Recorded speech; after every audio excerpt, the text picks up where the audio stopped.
aqui mais uma vez, juntos, unidos e reunidos, né? À mesa do Senhor.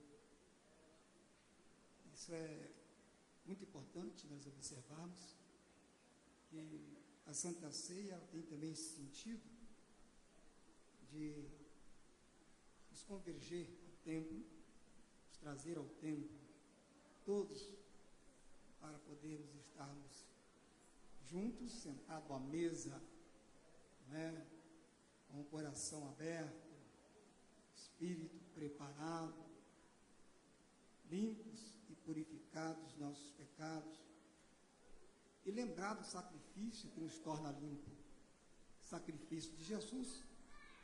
Por esta razão, Jesus ele ofereceu a si mesmo em sacrifício por nós pecadores, para que pudéssemos ter esse momento tão maravilhoso na presença de Deus. Isto demonstra, né, a unidade da igreja, a comunhão, cada um sentir prazer de poder estar revendo a cada um, sentados junto à mesa para lembrar da morte de Jesus Cristo. Morte expiatória, morte substituta, aonde era nós que teríamos que morrer, pagar pelo nosso pecado, mas Jesus pagou por nós, nos dando esta bênção tão maravilhosa que é a salvação. É a melhor bênção do crente, a bênção da salvação. E a salvação ela é demonstrada justamente num ato como este, quando você deixa tudo e vem ao templo para poder estar lembrando do sacrifício de Jesus e comungando um com o outro, nessa mesma fé, esse mesmo ímpeto, desejo de poder estar nesse dia aqui. Deus nos proporcionou esse dia tão maravilhoso para estarmos aqui. Estarei lendo a palavra de Deus, Evangelho de Jesus, segundo escreveu João, no capítulo de número 6, Evangelho de João, segundo escreveu João, capítulo 6, é a partir do versículo 48.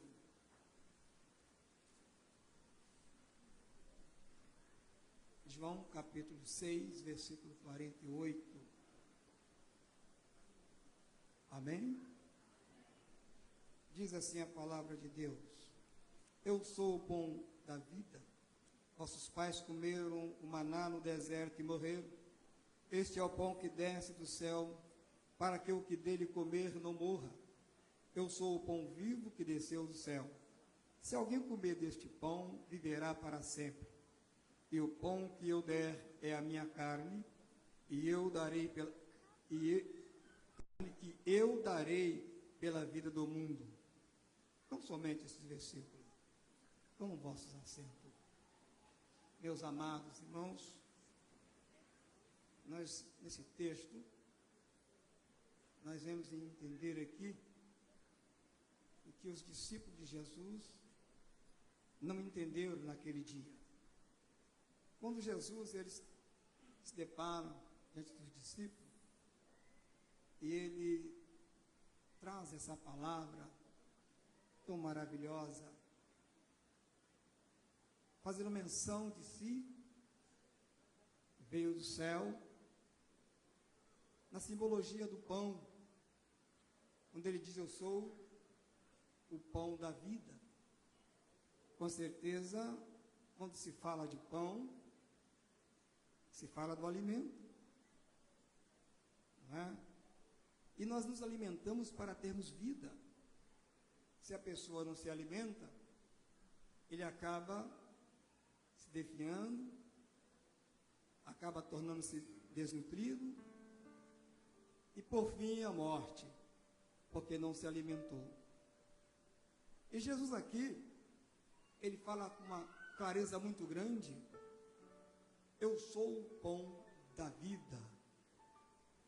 E com certeza, ele é o doador da vida, não é? quando nós atentamos para esse texto, aquilo que os discípulos de Jesus não entenderam, porque quando Jesus vem anunciando a eles que eles comeriam da sua carne, dando sequência ao texto, você vai ver aqui Jesus falando disto, nós vamos ver que os discípulos olharam para Jesus e ficaram assustados. Comer da carne deste homem? Beber o sangue deste homem? Dá-nos uma impressão de que eles não quiseram entender,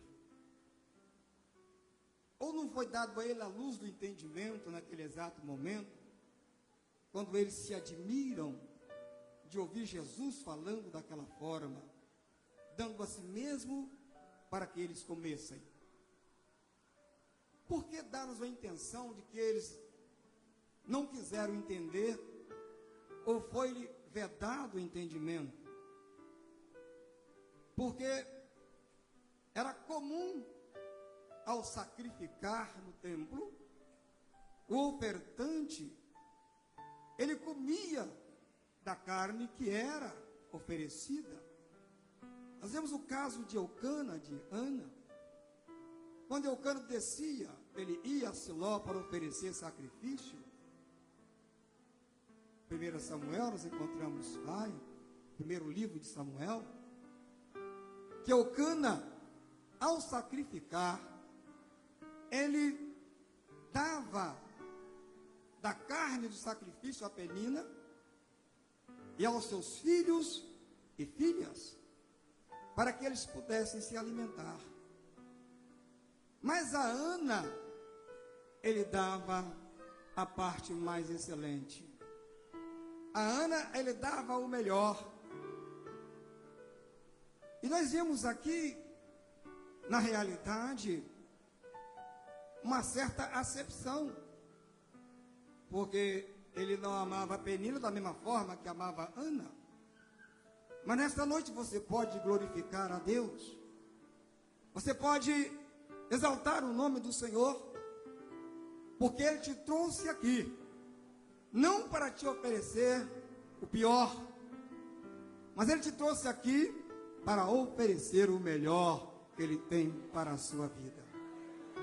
Ele te trouxe aqui para que você pudesse lembrar do sacrifício que Jesus fez por nós, para que você pudesse levar os seus pensamentos e buscar lá no íntimo, na alma, no espírito, e ofertar a Ele um culto de glorificação e exaltação do teu nome, por esta rica e excelente oportunidade que Ele te dá de estar aqui nesta noite, saciando a sua fome, não uma fome material, como era oferecida lá no templo, para que o ofertante pudesse se alimentar o seu corpo físico, mas para que você pudesse alimentar-se nesta noite, um alimento que advém do céu, um alimento mais excelente, porque Deus, Ele deu o melhor do que Ele tinha, para que a igreja pudesse se alimentar e ter vida, uma vida espiritual, para vencer o mundo, o pecado e caminhar na presença de Deus. Aleluia! Louvado seja o nome do Senhor Jesus. Foi justamente por isso que Jesus, Ele entregou a si mesmo. Como Ele disse, a minha vida ninguém as toma de mim, eu as dou porque eu quero as dar. Jesus, quando Ele veio a este mundo para ofertar a si mesmo em sacrifício, para que nós pudéssemos alcançar, não o pecado coberto, não uma tolerância por Deus pelos nossos pecados cometidos, mas Ele veio a este mundo para nos libertar do jugo do pecado e nos tornar mais alvo do que a branca neve, segundo as suas palavras. Aleluia! Oh, louvado seja o nome do Senhor Jesus. É justamente por isso que a igreja se alegra num dia como este. É por isso que a igreja, ela regozija na presença do Senhor. Como disse o apóstolo Paulo aos Filipenses no capítulo 4, verso 4, ele diz: regozijai-vos, pois, no Senhor. E nesta noite é motivo de nós regozijar em Deus, porque Ele já se faz presente aqui para te conceder a vida, não uma vida qualquer, não uma vida passageira, não uma vida abundante no pecado, mas uma vida que te purifica de todos os teus pecados, para marchar na presença de Deus, glorificando o nome do Senhor Jesus.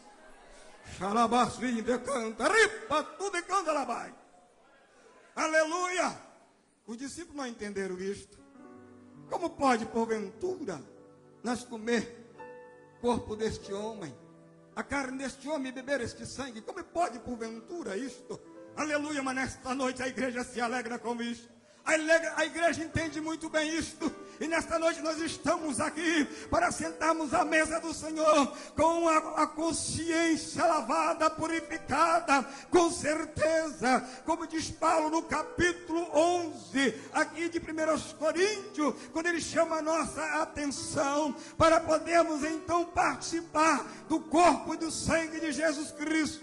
Aleluia, para que possamos assim, em atitude de agradecimento, em atitude de devoção, em atitude de demonstração que você creu na morte de Jesus Cristo, uma morte expiatória, uma morte substituta, aonde nós queríamos que está sendo morto pelos nossos pecados, mas Jesus morreu por nós. E Paulo escreve aqui de uma maneira tão maravilhosa, em 1 Coríntios no capítulo 11, quando ele afirma: assim coma deste pão e assim beba deste cálice, deste vinho, porque aquele que não come e não bebe não tem vida em si. Mas ele nos dá para nós aqui uma advertência: portanto, examinai o homem, pois, a si mesmo, e assim coma deste pão e assim beba deste cálice. Porque quando eu faço uma retrospectiva na minha vida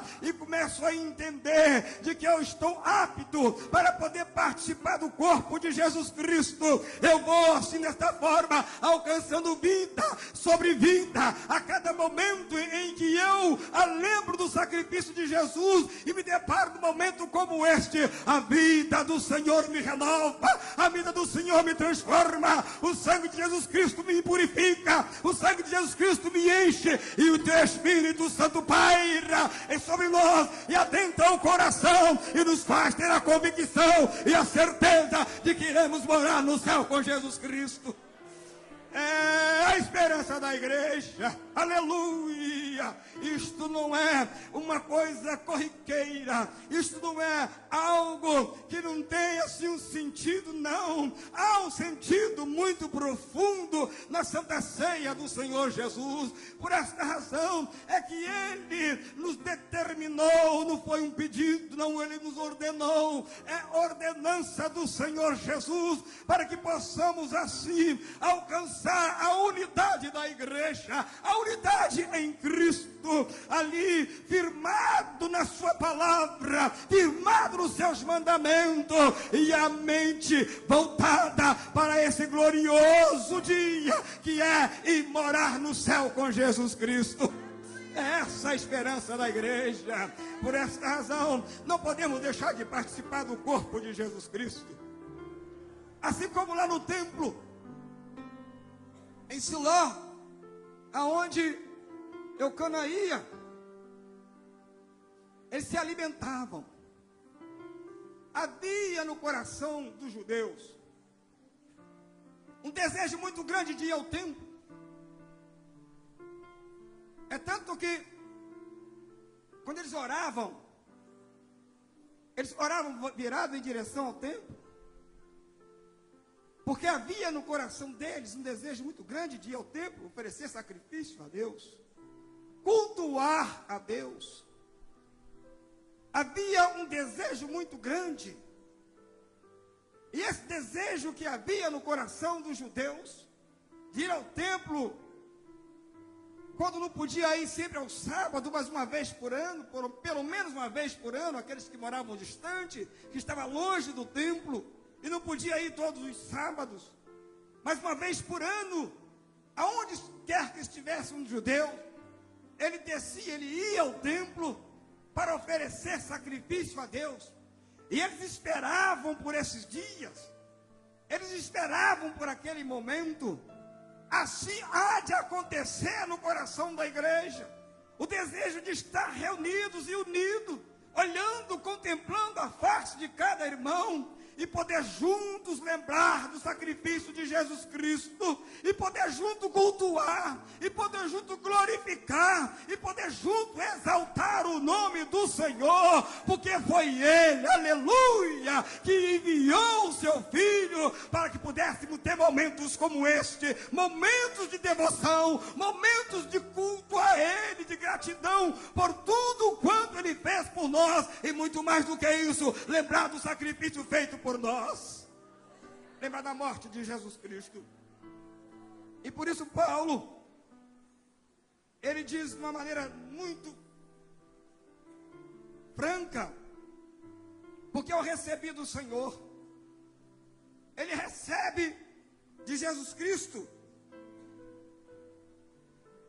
e quando ele recebe de Jesus Cristo, ele vê em seus ombros a responsabilidade de transmitir, de ensinar, de levar o povo, poder ter em memória, de levar o povo a sentir essa necessidade, porque a nossa caminhada neste mundo, nós estamos peregrinando, estamos passando neste mundo, e nesta caminhada nossa, ela é uma caminhada árdua.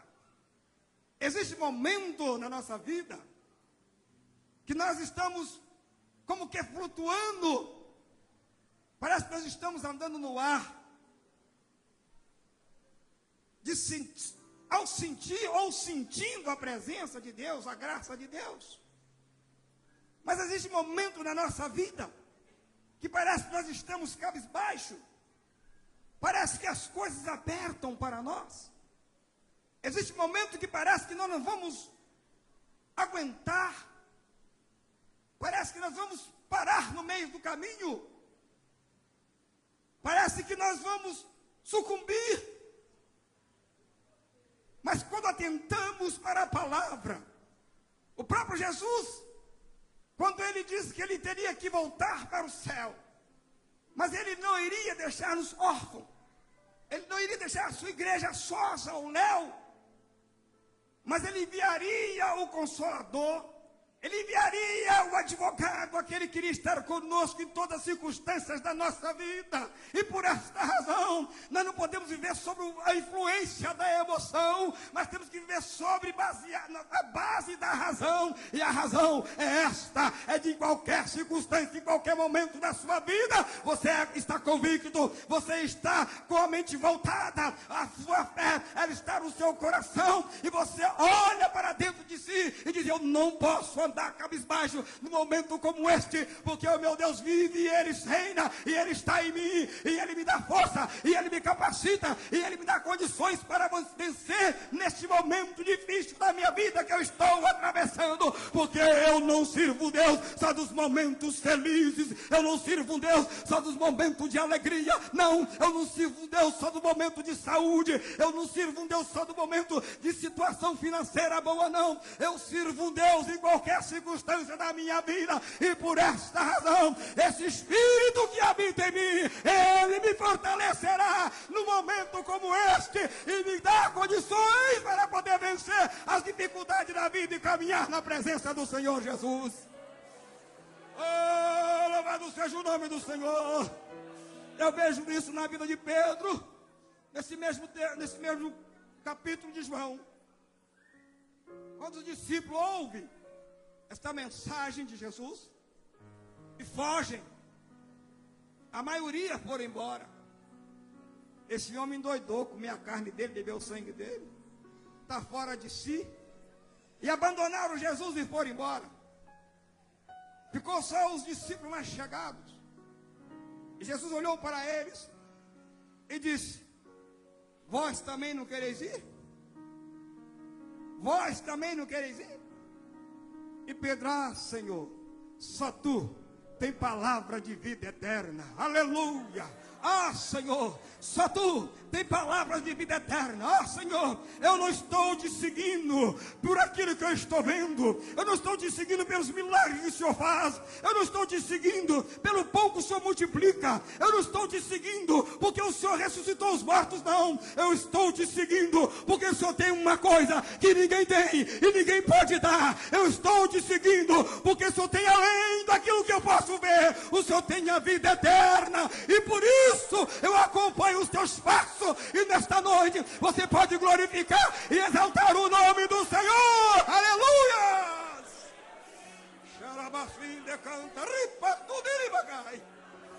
Oh, aleluia! O pão deste mundo é pão que perece. Você come hoje e amanhã está com fome, tem que comer de novo. E bem cedo ainda, né? Café da manhã, café de 9 horas, almoço, né? Tem gente que come tanto, né? Mas perece. Mas Jesus não traz para nós nesta noite um pão que perece, não. Apesar de que este pão, ele não vai ser transformado no corpo de Jesus. Ou não acontecerá a substanciação, é isso?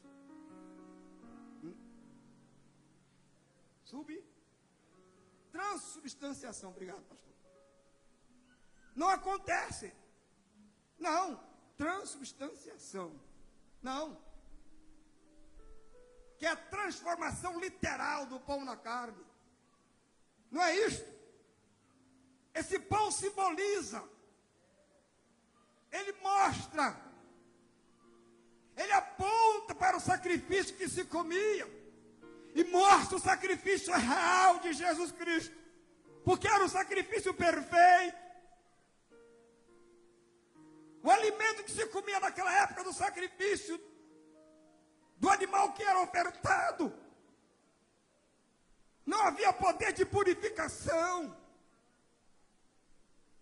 Mas esse pão, que representa o corpo de Jesus Cristo, a partir do momento que ele for consagrado, apresentado a Deus e consagrado, ele vai representar o corpo e o sangue de Jesus Cristo. Aleluia! E por esta razão, meus amados irmãos, Jesus fez o único sacrifício por nós. E hoje nós só nos alimentamos e nos reunimos em memória o sacrifício passado que ele fez pela sua igreja. E isto nos traz alegria, isto nos renova, isto nos dá força, isto nos capacita a vencer os vitupérios da vida, os problemas, as dificuldades da vida que nós enfrentamos. E por esta razão, em qualquer circunstância da vida, você precisa adorar a Deus, você precisa louvar a Deus, fazer como Pedro: Senhor, nós não te seguimos pelo alimento que o Senhor multiplica, nós não te seguimos pelo morto porque o Senhor ressuscitou, nós não te seguimos porque os cegos tiveram vista, nem porque os coxos andaram, mas nós te seguimos porque o Senhor tem vida eterna para nos dar. O Senhor nos dá além daquilo que podemos ver, o Senhor nos dá a vida eterna. E justamente por isso que essa igreja está aqui nesta noite reunida para agradecer a Deus e lembrar do sacrifício feito por Jesus Cristo. É justamente por isso que nós estamos aqui. Não pelo pão que perece, mas pelo pão que dá vida. Eu quero com isso estar orando a Deus com a igreja. E vos peço para estar sobre os pés. E vamos fazer como Paulo disse: examina, pois, o homem a si mesmo. Faz um exame da sua consciência. Vê se você está apto para não participar indignamente, para não comer indignamente Ver como é que está a sua situação. E se você vê que você não está digno, tem problema. Você dá um tempo. Conversa com o seu pastor, nosso pastor, presidente, está aqui. Em outros dias. E na outra vez, quem sabe você pode participar. Não é assim? Quando Paulo fala, examina, pois, o homem a si mesmo. E assim coma. Ele está dizendo isto. Vamos examinar. Sou digno, então eu vou me alimentar. Eu vou comer. Não sou digno. Eu não quero morrer como muitos estão morrendo. E Paulo fala isso, por isso há entre vós muitos que dormem. E outros doentes, fracos. Porque participava da ceia indignamente. Mas Jesus não quer que nós sejamos indignos. Mas que nós sejamos dignos de poder nos alimentar do corpo e do sangue de Jesus Cristo. Sacrifício inocente, morreu por nós, pecadores. E nos deu a graça de estarmos aqui, reunidos e unidos para adorar e louvar, glorificar o seu nome e lembrar do sacrifício feito por nós. Vamos orar a Deus. Senhor nosso Deus, Pai bendito e glorioso, aí está a tua igreja, a tua palavra ministrada. Fala, Senhor, aos nossos corações, ó Deus, de maneira poderosa. Não nos deixa participar indignamente, ó Deus. Torna-nos dignos, Senhor, perdoando os nossos pecados, nos dando força para vencer os obstáculos da vida, as dificuldades e o mundo tão difícil de caminhar. Mas Tu és maravilhoso. Tu és aquele que fortalece o fraco. Tu és o Deus único e verdadeiro, que se alegra, Senhor, em dar a mão ao pecador e fazê-lo caminhar na Tua presença. Por essa razão, Senhor, nós estamos diante de Ti e a Tua palavra ministrada. É, Senhor, eu te agradeço por tudo, ó Deus. Em nome de Jesus Cristo. Amém. Amém, Senhor Jesus. Toma o vosso assento. Eu agradeço a oportunidade.